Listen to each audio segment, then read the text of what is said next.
नमस्कार, मैं आपके साथ अब्दुल करीम और आप देख रहे हैं प्राइम टीवी। खबरों की शुरुआत करते हैं। आगरा में गंगा दशहरे का पर्व शुरू हो गया है। गंगा दशहरे के मौके पर यमुना नदी में लोग सैकड़ों की तादाद में स्नान करने के लिए घाट पर पहुंच रहे हैं। श्रद्धालुओं की भीड़ ने लॉकडाउन के नियमों का उल्लंघन किया और किसी ने भी सोशल डिस्टेंसिंग का पालन नहीं किया। श्रद्धा और भावना से जुड़े हुए हैं, वो तो आ रहे हैं दर्शन करने के लिए और पुलिस प्रशासन भी लगा हुआ है। सेवारत में और भी कार्यकर्ता जो यमुना जी के सेवा में लगे रहते हैं वो भी कार्यकर्ता लग रहे हैं।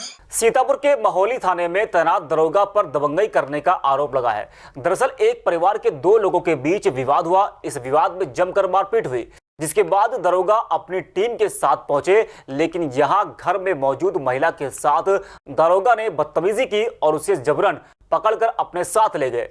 दरोगा यही नहीं रुके, उन्होंने थाने में भी महिला के साथ मारपीट की।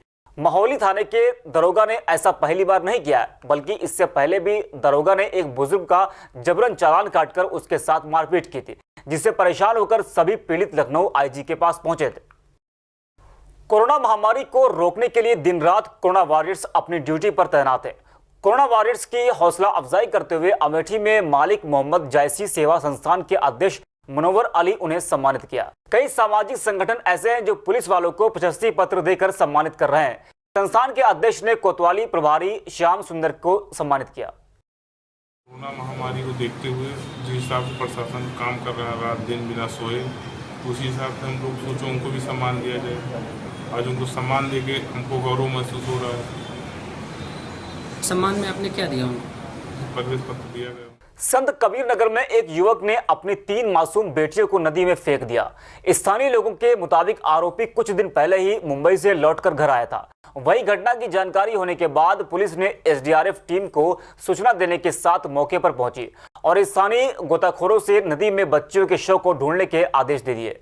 बच्चियों के शव की तलाश में एसडीआरएफ की टीम भी गोताखोरों की मदद कर रही है। फर्रुखाबाद के बीआरसी यानी कि ब्लॉक संसाधन केंद्र में बने रसोई घर का ताला तोड़कर चोरों ने 50,000 का सामान गायब कर दिया। चोरी की सूचना मिलने पर ठेकेदार ने पुलिस को सूचना दी, लेकिन थानाध्यक्ष ने कोई कार्रवाई नहीं की। इतना ही नहीं, पुलिस ने शिकायत दर्ज करने के बजाय ठेकेदार को थाने से भगा दिया।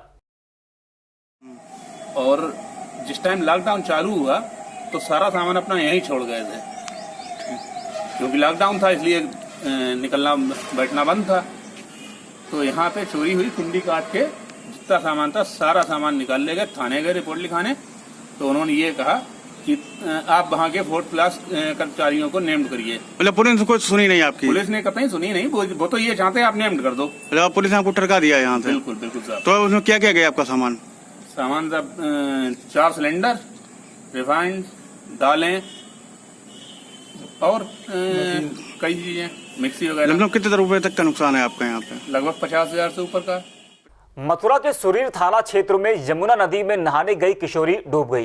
किशोरी को डूबते देख नदी के पास मौजूद लोगों ने उसे बचाने का प्रयास किया, लेकिन तेज बहाव की वजह से वो उसे बचाने में नाकाम रहे।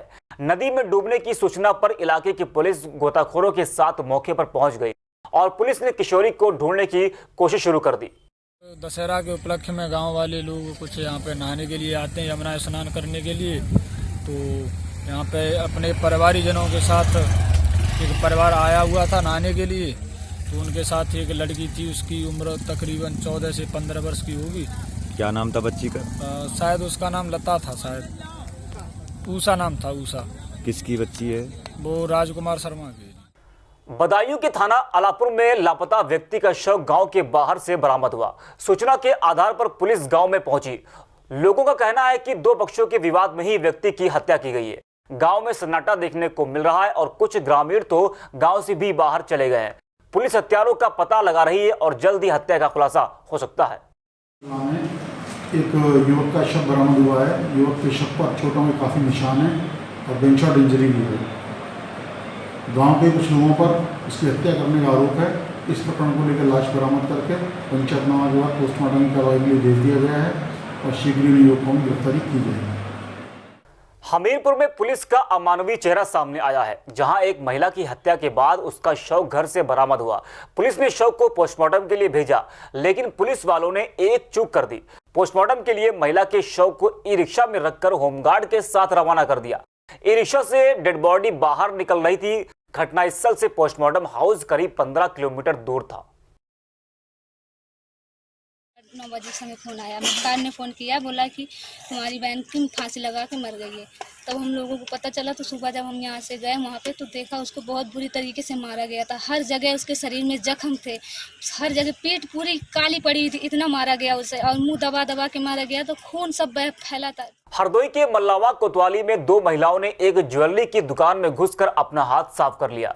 दोनों ही महिलाओं ने सोने की कुछ ज्वेलरी चोरी कर ली और मौके से फरार हो गई।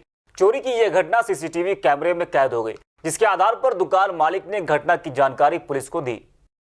थाना क्षेत्र मल्लावा कस्बे में ही एक बाजीगंज मोहल्ला है, जिसमें एक चंद्रशेखर की ज्वेलरी की और कपड़े की दुकान है।